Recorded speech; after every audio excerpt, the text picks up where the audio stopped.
Hello everyone. Our next question comes from Mark chapter 13 and verse number 30, where the Bible says, "Verily I say unto you, that this generation shall not pass till all these things be done." Jesus said this right at the end of his Olivet Discourse, where he was explaining to the disciples what it would be like in the end of the world and what would the signs of his coming be. Now, the question directly about this verse is, how are those things fulfilled in that generation? Now, there are plenty of people that believe everything Jesus said in Mark 13, or you can also find it in Matthew 24 and Luke chapter 21. But there are plenty of groups that believe all of this stuff was fulfilled by 70 AD. And what you find in this chapter, even what you find in the book of Revelation, it is all fulfilled by 70 AD. This is what's known in the theological sense as the preterist view. Now, I have a few problems with that. We'll not get into all of the reasons I don't agree with the preterist view now. But first, let me state where they get the idea that everything was fulfilled by 70 AD. One of the reasons that they believe that is verse 30 itself, where Jesus said, "This generation shall not pass." So they assume that when he says this generation, he is referring to the generation that is hearing him say those things. Right? Another reason that they believe it's all fulfilled by 70 AD is because at the beginning of the chapter, Jesus said in verse 2 about the temple, "Seest thou these great buildings? There shall not be left one stone upon another that shall not be thrown down." That happened in 70 AD. Jesus' prophecy about the temple being destroyed and not one stone left upon another was fulfilled with the Romans coming into Israel and Jerusalem and decimating the place and taking every stone of the temple off of each other. So that happened in 70 AD. Now, that prophecy that Jesus gave sparked the question of the disciples in the next couple verses. In verse 3, "As he sat upon the Mount of Olives over against the temple, Peter and James and John and Andrew asked him privately, 'Tell us, when shall these things be? And what shall be the sign when all these things shall be fulfilled?'" So they took that statement of the temple being destroyed as some sort of indication that the world would be coming to an end and that it would somehow be connected with Jesus' second coming. If you compare this with Matthew 24, that's the way the question was phrased there. What are the signs of thy coming and of the end of the world? So they took that prophecy about the temple that was fulfilled in 70 AD. In their minds, it was connected to the end of the world. But that's what was happening in the disciples' minds. In Jesus' mind, he knew that there would be a separation of time. And this is where it's so important to rightly divide the word of truth. Jesus gives a prophecy about the temple. This sparks a question. Well, tell us more, Jesus. What are the signs of thy coming, the end of the world? When are all these things going to be fulfilled? What Jesus goes on to talk about is not directly connected to 70 AD and that time frame or even that generation.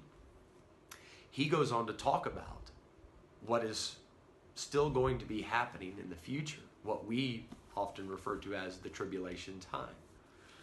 Now, how do we know that the things Jesus went on to talk about for the bulk of this chapter do not belong in the first century before 70 AD? Well, for instance, in verse number 10, it says, "And the gospel must first be published among all nations."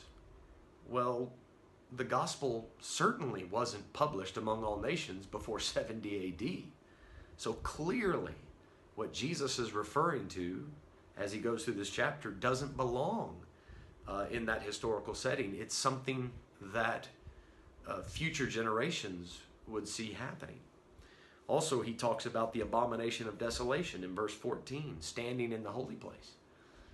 That has yet to happen. So there are things, as you read through the chapter, that have not yet taken place. Now, when we get down to verse number 28, Jesus says, "Now learn a parable of the fig tree. When her branch is yet tender and putteth forth leaves, ye know that summer is near." So in Luke, it's actually, he uses any tree as an example for this, but here he mentions the fig tree specifically. And the point is, when you see the leaves, you know that a certain season is coming. So once you see the fig tree giving its leaves, then you know very shortly after that something's about to happen. So these initial signs indicate that shortly other things will come to pass. Verse 29, "So ye in like manner, when ye shall see these things come to pass, know that it is nigh, even at the doors." So Jesus is clearly saying that when people start to see the things that he has mentioned in the bulk of this chapter come to pass, that would be equivalent to the leaves coming out on the tree, then you know summer is nigh. That is, his second coming is close. So when Jesus gave these signs of the times, these indications of the end of the world and his coming, he did not indicate, he was not trying to say, all of these things are going to happen before this present generation that is hearing me say it passes away.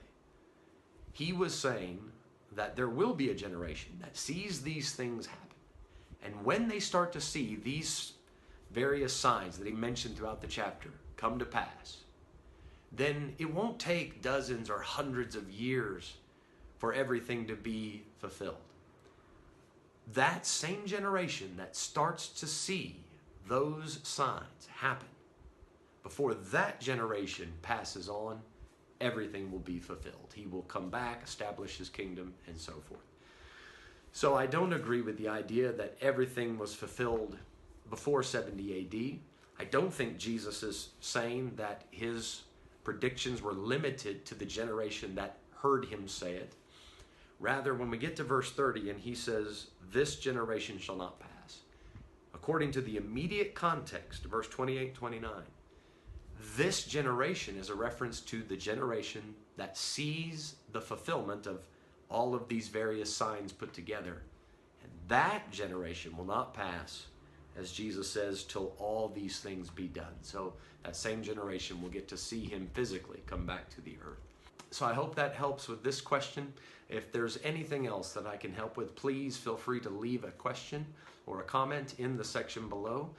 You're also welcome to subscribe to the channel. There should be a small Bible logo in the bottom right-hand corner of the screen. You can click on that and follow the Bible Q&A vlog. Or you can reach us on Facebook at Bible Baptist Church of Potch. So I appreciate your time, and I hope you have a wonderful day further.